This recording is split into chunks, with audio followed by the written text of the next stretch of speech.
Assalamualaikum warahmatullahi wabarakatuh. Saya Amelia Jazimatun dari kelas 12 LDP 1, mewakili dari kelompok 6, ingin mempresentasikan tentang perkembangan taman.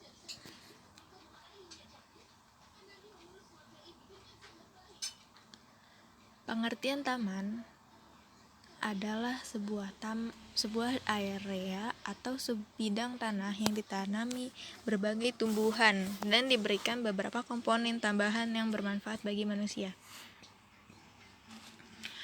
Komponen taman terdiri atas komponen biotik dan abiotik yang saling mendukung satu sama lain. Komponen biotik taman antara lain manusia, hewan, dan tumbuhan. Sedangkan komponen abiotik taman antara lain tanah, air, udara, dan cahaya matahari. Dan di sini contoh gambar dari taman tropis, yang dimana ada juga komponen biotik dan abiotik. Komponen biotiknya di gambar ini tidak terlihat. Sekarang masuk pada periode primitif.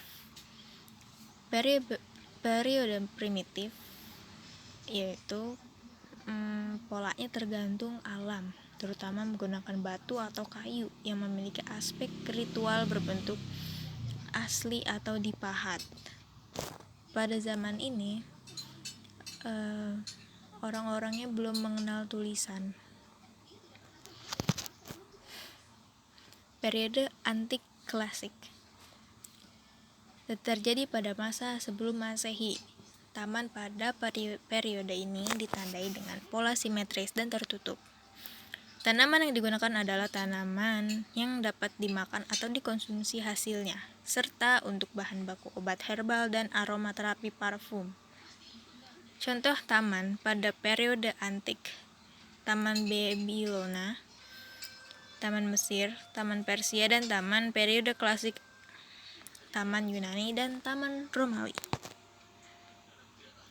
Periode medieval berlangsung abad ke-7 sampai abad ke-15. Berhubungan erat dengan perkembangan agama Kristen umat Nasrani. Ciri periode ini adalah monastic garden atau cloister garden dan memiliki seni bangunan model gotik. Taman pada periode ini ditandai dengan pola taman berbentuk simetrik dan tertutup, sama halnya dengan pola taman berperiode antik klasik. Tanaman yang digunakan adalah tanaman untuk obat herbal, untuk dikonsumsi dengan tanaman hias, seperti tanaman bunga untuk ritual, upacara, dan bersifat simbolik. Contoh tanaman pada periode abad pertengahan yaitu Taman Bunga Madonna Lily, merupakan lambang Bunda Maria. Periode Renaissance sekitar abad ke-15 sampai abad ke-20 Masehi, terutama di benua Eropa. Periode ini merupakan penghidupan kembali bentuk-bentuk dan aspirasi klasik.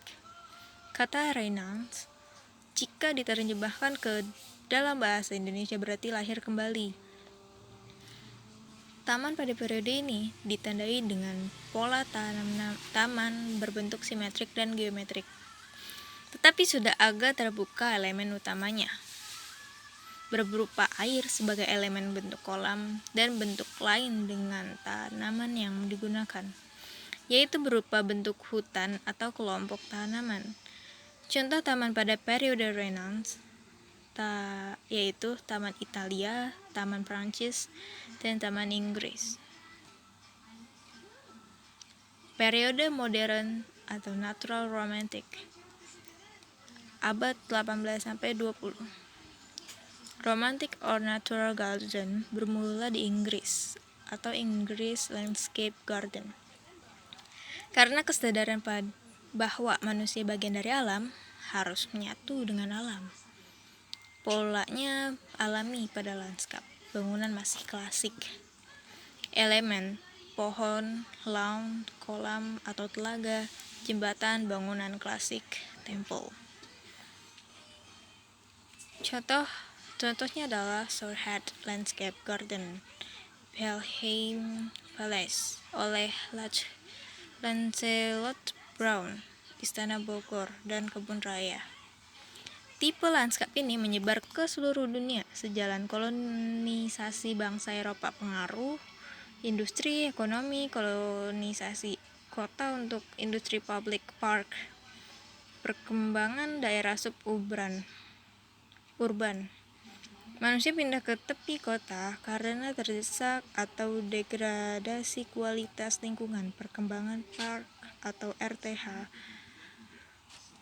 ruang terbuka hijau, jalan urban planning. Muncul konsep Garden City dari Ebenezer Howard.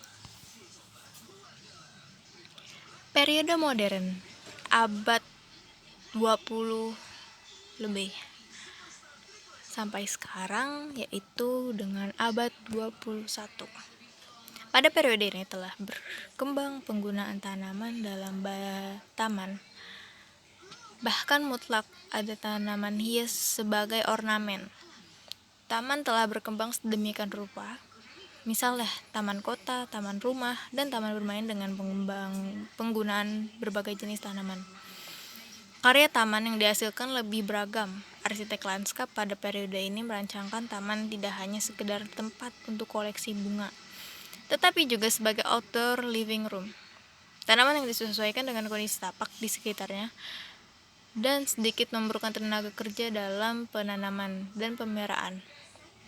Tanaman pada periode ini dapat dianggap sebagai tempat untuk melakukan aktivitas sehari-hari atau living space, sebagai tempat untuk bermain anak-anak atau playground, dan juga sebagai tempat melakukan kegiatan seni atau hobi, work of art. Terima kasih sudah menyimak. Semoga bermanfaat dan mohon maklum kalau ada kesalahan dengan berbicara atau apapun. Saya minta maaf. Kurang lebihnya